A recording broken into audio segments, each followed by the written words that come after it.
I am here with the new other review and totally मेरा जो तपिश के ऊपर रिव्यू होता है ना वो उसमें बहुत ज़्यादा इंटरेस्टिंग होता है क्योंकि मुझे लगा होता है कि मुझे खुल के बोलने का मौका मिलेगा क्योंकि वीकेंड के अंदर एक ही ड्रामा आता है जिसके ऊपर मैं बिल्कुल खुल के बोल सकता हूँ जिसको मैं खुल के क्रिटिसाइज कर सकता हूँ। क्रिटिसाइज वो ना जाज डॉक्टर जाज वारिस कहते हैं ना कि तनकीद बाय इस्लाह, ये तो मैं बिल्कुल नहीं करने वाला। तनकीद में जो है इस्लाह होती है वो लोगों की समझ में नहीं आती, तो तनकीद बराए रूह सुकून तो मैं वो करता हूँ कि अपनी रूह को सुकून पहुँचाने के लिए एंड जो चीज़ें मैं देखता हूँ, वो चीज़ें जो है मैं अपनी वीडियो के थ्रू आप तक पहुँचा देता हूँ कि भाई मुझे ये चीज़ स्वाह भी नहीं लगी, समझ भी नहीं लगी, काइंडली आप इस चीज़ को ठीक कर लो। तपिश जामी की जो राइटर है ना, रेहाना आफ्ताब, और जब रेहाना आफ्ताब लिखती हैं तो मेरे माइंड के अंदर एक चीज़ तो लाज़मी होती है कि हीरो बहुत ज़्यादा टॉक्सिक होगा। इट्स मीन कि उसके पास बहुत पैसा होगा और वो बंदा टॉक्सिक होगा। इन एवरी कंडीशन, पास्ट में उसके साथ कुछ ऐसा हो चुका होगा, इन फ्यूचर उसको एक लड़की पसंद आ जाएगी जिसको वो इंतहा मारने लग जाएगा। तो रिहाना आफ्ताब की रटी लटाइयाँ कहानी है जिसको जियो कास्ट चेंज करके दोबारा लाता रहता है। रमज़ान के अंदर एक बहुत अच्छा प्ले चला जिसको मैं अच्छा भी कह सकता हूँ बट अच्छा था, तपिश से बेटर था। इश्क में तेरे सदके, जहाँ पर एटलीस्ट कोई कहानी का तुक बनता था, कोई लीगल कहानी थी। यहाँ पर आपने इल्लीगल कहानी को लीगल तरीके से पिक्चराइज करने की कोशिश की गई है। And what about for next, मैं स्टोरी के नेक्स्ट को लेकर भी काफ़ी ज़्यादा कन्फ्यूज़ हूँ कि ये लोग करने क्या वाले हैं। क्या ये लोग वही करने वाले हैं जो हमारे दिमाग के अंदर है कि मास को मार देंगे, मास को साइड पे कर देंगे और जो है शाज़िर एंड जो हमारी अ, है बड़ी वफ़ा के जफ़ा उनको साथ कर देंगे, क्या करेंगे? मतलब थोड़ी बहुत कंसर्न होता है ना आप ड्रामों को लेकर, जब भी आप कोई भी इस तरह का ड्रामा देख रहे होते हैं जो कि कंप्लीटली कन्फ्यूज़ेबल होता है एंड आपको समझ नहीं आ रही होती कि अच्छा ये क्या होगा? अगर मैं रिव्यू करना चाहूँ इन 2 एपिसोड्स का 11 एंड 12 का, तो कहानी मेरे ख़्याल में कहीं न कहीं पेस्ड हो चुकी है, वहीं की वहीं रुकी खड़ी है। इट्स टोटली पिछली कोई 5-6 एपिसोड से हम यही चीज़ देख रहे हैं कि जो शाज़िब नाम का बंदा है, वो अपने दोस्त मास के घर बिल्कुल इस तरह आ रहा है जिस तरह वो फैमिली मेंबर है। ये शायद फैमिली मेंबर से भी ऊपर है। मतलब कि अगर आपको कोई दोस्त है, वो आपके उसको मिलता-जुलता है, आप उसको बाहिर एक मतलब कि फ्रेंडशिप के ज़ोन में, और यहाँ तक हमें ये भी कभी नहीं दिखाया गया कोई सीन कि माज़ और जो हमारे ये शाज़िर साहब हैं, वो मिलकर बैठकर कोई हँसी-मज़ाक कर लें साथ में, नेवर। इट्स मीन कि अगर मैं किसी का दोस्त हूँ, मैं उस दोस्त से मिलने जाऊँगा तो मैं तो चाहूँगा कि हम लोग बैठ कर के हँसी-मज़ाक आराम-सुकून से बैठे, ना कि हम फैमिली के दरमियान बैठकर जो है बड़ा फैमिली को डिस्कस करें, ये करें, वो करें, क्योंकि ऑलवेज़ हम लोग 24 आवर यही चीज़ें कर रहे होते हैं। हमारे पास हमारी फैमिलीज़ होती हैं, उनके इश्यूज़ होते हैं, हम उनको हाइलाइट कर रहे होते हैं। मगर ये कैसी दोस्ती, कैसी यारी है जहाँ पर मेन मुद्दा जो है वो वफ़ा बनी हुई है एंड शफ़ा बनी हुई है, सॉरी शफ़ा। शफ़ा बनी हुई है, हम टोटली, हाँ, मैं कहता हूँ कि मैं थोड़ा बहुत वो हैरान होता हूँ ये देखकर कि मतलब ये किस तरह का दोस्त है।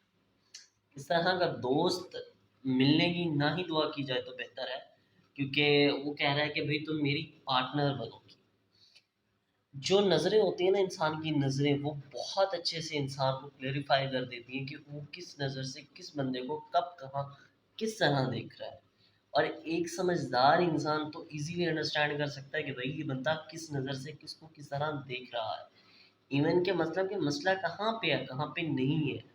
इवन दैट अगर कोई मेरी बीवी को किस नज़र से देख रहा है, तो मैं तो बहुत अच्छे से अंडरस्टैंड करूँगा, क्योंकि मैं उस चीज़ को लेकर कितना कंसर्न हूँ कि फलाना बंदा या फलाना जो है वो ये कर रहा है। तो मैं तो इस चीज़ को काफ़ी ज़्यादा हाइलाइट रखूँगा। लेकिन माज़ जो है पड़ा, उसने शायद कोई बेगैरती की कोई इंतहा की गोली खाई हुई है, उसको कुछ नज़र ही नहीं आ रहा।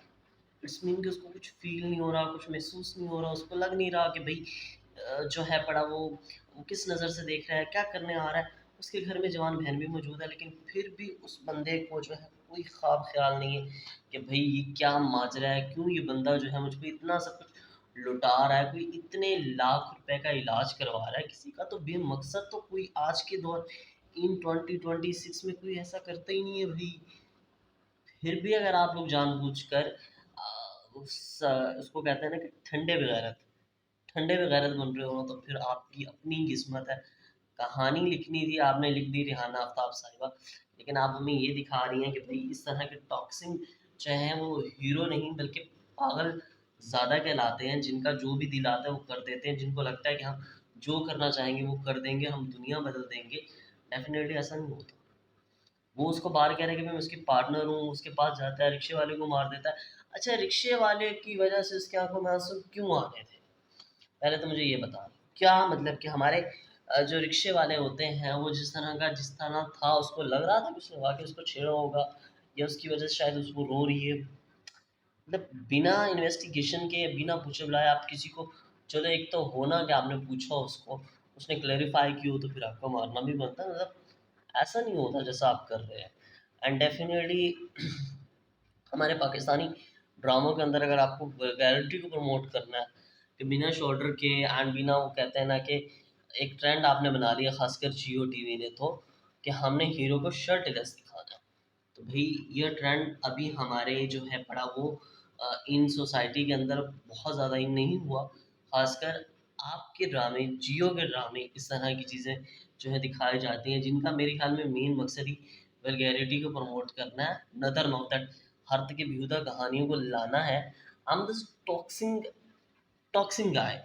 It is not for that कि ये हीरो है, हम इसको जो है पकड़ें, लड़कियां देखें। इवन दैट कोई 16 या 17 साल की लड़की है, उसको ये लग रहा होगा कि मेरे जैसा भी कोई शादिल वाला लड़का आएगा एंड डेफिनेटली वो मेरी ज़िंदगी के अंदर जब आएगा उसके पास पैसे होंगे, दौलत होंगे और हम हंसी खुशी रहेंगे, ऐश करेंगे। तो ऐसा बिल्कुल भी नहीं होता। ये सिर्फ हो सकता है तो सिर्फ रिहाना आफ्ताब के ड्रामों में हो सकता है या जियो के ड्रामों में हो सकता है, जिनकी खासी अच्छी प्रोडक्शन है। तो अपनी प्रोडक्शन का अच्छा इस्तेमाल करने की बजाय बुरा इस्तेमाल करते हैं। मैं जियो के अच्छे ड्रामे भी हैं, इवन डॉक्टर एडिक्ट, जैसे कि अब जब चल रहा है तो वही सिमिलर कहानी लेकिन फिर भी अच्छा है। एक बार पाकीज़ा भी चला, वो भी अच्छा था। तो मैं ये नहीं कह रहा कि जियो बहुत बुरे ड्रामे बना रहा है। जियो अब अच्छा काम कर रहा है, इवन 7 पीएम 9 पीएम में बहुत अच्छा कर रहा है। मगर मुझे मसला इस बात से है कि भाई आप लोगों ने एक रेडी टू डाई कहानी को कितनी दफ़ा दिखा देना है।